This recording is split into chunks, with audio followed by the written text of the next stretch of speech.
చిన్న స్టోరీ చెప్తా వినండి. నేను చాలా రోజుల తర్వాత మా ఫ్రెండ్‌ని కలవడానికి బయటికెళ్ళినా. ఒక చిన్న టీ షాప్‌లో కలిసినా. ఇద్దరం టీ తాగినాం. సో, నేను జనరల్లీ విత్ షుగర్ తాగినా. మావాడు స్పెషల్లీ జాగరీతోనే తాగుతాను. జాగరీతో తాగాడు. సో, దాని తర్వాత తాగుతూ మావాడు ఇంకా "అరే! నేను చాలా లడ్డుగా అయిపోయినా. చాలా అన్‌ఫిట్ ఉన్నా ఇప్పుడు. నేను కొంచెం బక్కగయిపోవాలి. సో, ఇప్పటి నుంచి నేను మొత్తం న్యూట్రిషియస్ ఫుడ్, ఎక్సర్‌సైజు రోజు 5-7 స్టెప్స్ కూడా ఏస్తా. సో, నేను బక్కగయిపోతా" అన్నాడు. అయితే అబ్బో! మనోడికి చాలా జ్ఞానోదయం అయిపోయిందనుకోని సరే బెస్ట్ ఆఫ్ లక్ రా కన్సిస్టెంట్‌గా నువ్వు చెయ్యి. 100% నీకు రిజల్ట్ వస్తదని చెప్పాను. దాని తర్వాత టీ అయిపోయింది. తర్వాత ఇంటికెళ్ళిపోతున్నా అని చెప్పగానే లేదురా మా ఇంటికి రా స్వీట్ తిందాం అని చెప్పాడు. నేను "అరె! నువ్వు ఇప్పుడే గదా డైట్ అన్నావు, ఎక్సర్‌సైజ్ చేస్తా అన్నావు, స్టెప్స్ అన్నావు ఏమైందిరా మళ్ళా స్వీట్ అంటున్నావు" అంటే, "అరె! లేదు లేదు మా మమ్మీ జాగరీతో స్వీట్ చేసిందిరా" అన్నాడు. అయితే జాగరీతో చేస్తే ఏమైంది మొత్తం స్టిల్ అది హై క్యాలరీ ఫుడ్డే గదా అని చెప్పిన. లేదురా జాగరీ చాలా హెల్త్‌కి మంచిది, చాలా న్యూట్రిషియస్ నీది సూపర్ ఫుడ్డు చాలా మంచిదని చెప్తుంటారు గదా అని అన్నాడు. ఎవరన్నారా అంటే మళ్ళా సమాధానం లేదు. ఎవరన్నారు ఒకసారి నా దగ్గర తీసుకురారా మాట్లాడదాం అన్నా. Sir no answer. సో, వాడికి నేను చిన్న క్లారిటీ ఇచ్చిన జాగరీ గురించి. సో, మీకు గూడా అదే ఇస్తున్నా.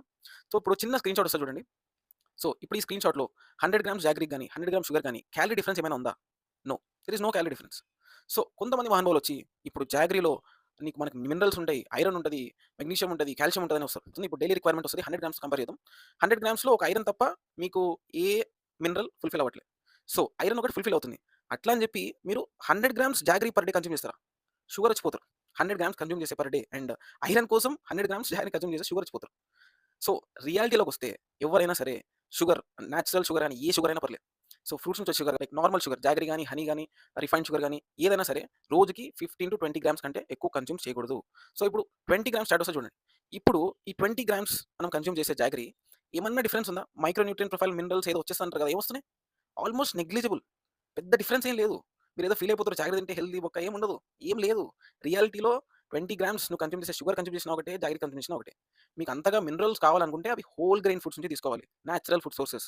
Fruits, vegetables, whole wheat, grains, legumes దీని నుంచి తీసుకోవాలి. సో, 100 గ్రామ్స్ జాగరీ ఐరన్ కోసం మాత్రం మీరు తీసుకుంటే 100 గ్రామ్స్ 400 క్యాలరీస్. 400 క్యాలరీస్‌లో no protein, no carbohydrate, no fats, no fibre. 100 grams 400 calories consume చేస్తారా? ఒక్కసారి ఆలోచించండి. అయినా సరే మేము కన్విన్స్ కాలేదనుకుంటే కింద కామెంట్ సెక్షన్‌లో కామెంట్ చేయండి. మాట్లాడుకుందాం.